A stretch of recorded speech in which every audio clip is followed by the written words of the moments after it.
जनवरी का दिन मकर राशि वालों के लिए बहुत विशेष ग्रहों का योग दिखाई देता है।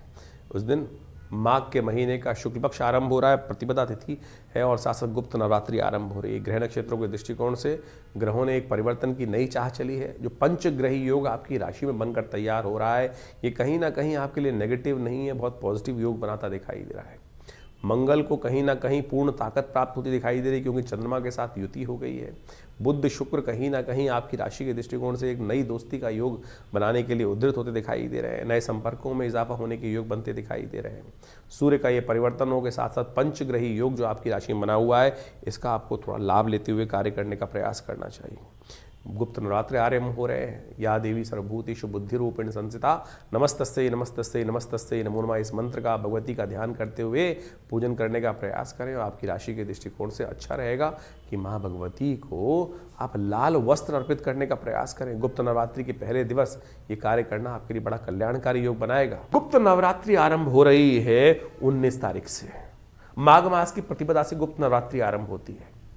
आमतौर पर चैत्र और अश्विन की नवरात्रि जो है लोग जगत पूछते आए हैं, लेकिन गुप्त नवरात्रियों को भूल जाते हैं। गुप्त नवरात्रि गुप्त रूप से अपनी मनोकामनाओं की पूर्ति के लिए बड़ी अद्भुत मानी जाती हैं। आमतौर पर इसके लिए पंप एंड शो करने की आवश्यकता नहीं होती है। बड़ी श्रद्धा के साथ दुर्गा सप्तशती का कोई भी मनोकामना हो, आपकी कोई भी मनोकामना, आमतौर पर अनेक मनोकामनाएं मन में हिलोड़े लेती रहती है कि ये हो जाए, ऐसा हो जाए। और आप माने जब आपके पुण्य बढ़ेंगे ना, तब आपकी मनोकामना पूर्ण होगी। चाहे तो इस जन्म में किए हुए पुण्य हो या पूर्व जन्म में किए हुए पुण्य हो, लेकिन पूर्व जन्म तो हमको याद नहीं रहता है। लेकिन आप सत्य माने, जो कुछ आपके जीवन में भोग आ रहा है या कष्ट या सुख जो आ रहा है, वो सब पूर्व अर्जित कर्म अनुसार आ रहा है। पुण्य पाप को आप अच्छे से एनालाइज कर सकते हैं। अब एक समझें कि बहुत सारी बात ऐसी होती हैं कि एक छोटा बच्चा था, राजयोग में पैदा हुआ, पुण्य था ना, पूर्व जन्म अर्जित कर्म था। आत्मा ने कहाँ किस प्रकार से भगवान के योग के अनुसार से प्राप्त हो गया उसका सुंदर स्थान। और वही एक बच्चा जन्म से ही कष्ट लेके उत्पन्न हुआ, वो पूर्व जन्म का कर्म है।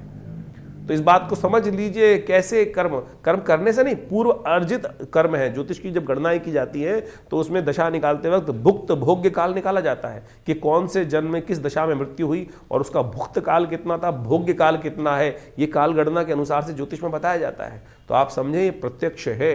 तो गुप्त नवरात्रियों में अपने पुण्यों को गुप्त रूप से बढ़ाने का प्रयास करें। एक बात समझ लीजिए, आपने कोई बहुत बड़ा पुण्य किया और आपने ढिंढोरा पीट दिया कि भाई मैंने तो इतना बड़ा यज्ञ किया है, पुण्य समाप्त। कोई लूट के ले जाएगा चुपचाप, आपको पता भी नहीं चलेगा। गुप्त रूप से बिना कहे हुए चुपचाप भगवान के मंदिर में जाकर अपने निमित्त इस समय में यज्ञ करवाएं, पूजा करें, दुर्गा सप्तशती का पाठ करें, दुर्गा सप्तश्लोकी का पाठ करने का प्रयास करें।